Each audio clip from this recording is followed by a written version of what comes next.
নমস্কার বন্ধুরা, আমার সুস্বাদু কিচেন চ্যানেলে আপনাদের সকলকে জানাই স্বাগত।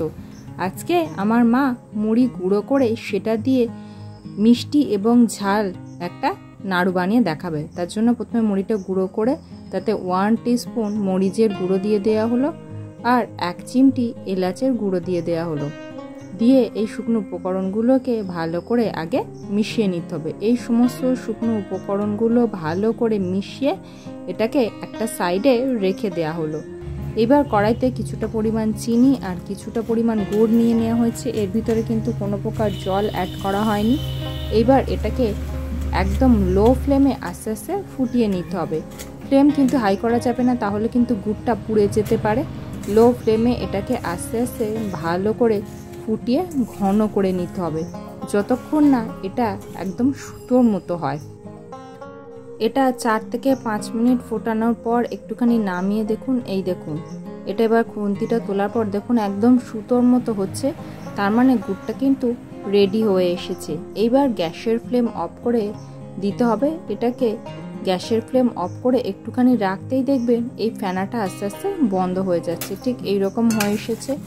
এইবার এই গুড়টা নিয়ে ভালো করে মিশিয়ে গুড়টাকে আস্তে আস্তে যে মরিচের গুঁড়ো এবং এলাচ মিশিয়ে মুড়ির সঙ্গে রেখে দিয়েছিলাম তার ভিতরে এই গুড়টা আস্তে আস্তে অল্প অল্প করে ঢালতে হবে এবং চামচের সাহায্যে মেশাতে হবে। ঠিক এইভাবেই, এই ঠিক যেরকম মুড়ির গুঁড়ো তাতে কিন্তু গুড়ের পরিমাণটা একটু বেশি দিতে হয়। তবে আমি এখানে খুব বেশি গুড় ব্যবহার করিনি, যেহেতু এখন সবাই হেলথ কনসিয়াস, তাই কম গুড়েই এটা করা হচ্ছে। পুরানো দিনের ঠাকুমা দিদিমারা মুড়ি দিয়ে তারা প্রায়শই এরকম নাড়ু বানিয়ে থাকতেন। বেসিক্যালি তারা বাড়িতে চাল ভেজে সেই চালের যে মুড়ি হতো সেই মুড়িগুলোকে গুঁড়ো করে তারা এইভাবে নাড়ু বানিয়ে রাখতেন এবং এটা বছর ভর ধরে সংরক্ষণ করা যেত। এইভাবেই আস্তে আস্তে সমস্ত গুড়টা এর ভিতরে দিয়ে দেওয়া হলো। সমস্ত গুড়টা আস্তে আস্তে এর ভিতরে দিয়ে দেওয়ার পরে এইবারেই এই গরম অবস্থায় কিন্তু এই মুড়ির গুঁড়ো থেকে নাড়ুটা বানিয়ে নিতে হবে।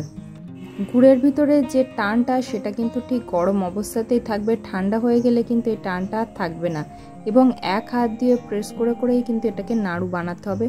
দু হাতে যেরকম আমরা নারকেল নাড়ু বানাই সেভাবে কিন্তু এটা বানানো যাবে না, এবং এটা ঠান্ডা হলেই কিন্তু গুড়ের গা থেকে মুড়িটা ছেড়ে আসবে। তাই গরম অবস্থায় এটাকে বানাতে হচ্ছে এবং আমার মায়ের হাতে গরম লাগছে বলে বারবার এভাবে হাত থেকে এটাকে নিচে নামিয়ে রাখছে। এইভাবেই সমস্ত নাড়ুগুলোকে গড়ে নেওয়া হলো।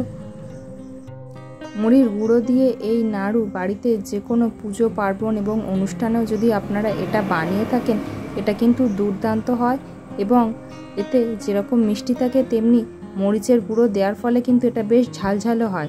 তাই ঝাল এবং মিষ্টি এই নাড়ুটা কিন্তু অসাধারণ খেতে হয়। বাচ্চা থেকে বয়স্ক সকলেই এটা খেতে পারবেন এবং এটার এই গুড়টা যত বেশি শক্ত করবেন তত কিন্তু নাড়ুটা শক্ত হয়ে যাবে এবং গুড়টা একটু নরম রাখলে নাড়ুটাও নরম থাকবে। তবে আমার এই নাড়ুটা কতটা নরম হয়েছে সেটা আমি একটা ভেঙে দেখাচ্ছি। তবে আমার এই ভিডিওটা আপনাদের কেমন লাগলো অবশ্যই কমেন্ট করে জানান। ভালো লাগলে একটা লাইক করুন, পরিবার, বন্ধুবান্ধব, আত্মীয় স্বজনের সাথে এটি শেয়ার করুন এবং আমার এই ছোট্ট পরিবারের সদস্য হতে চ্যানেলটি সাবস্ক্রাইব করে পাশে থাকুন। ভিডিওটি শেষ পর্যন্ত দেখার জন্য সকলকে অসংখ্য ধন্যবাদ। এটা একটা ভেঙে দেখালাম, এটা কতটা সফট হয়েছে দেখুন।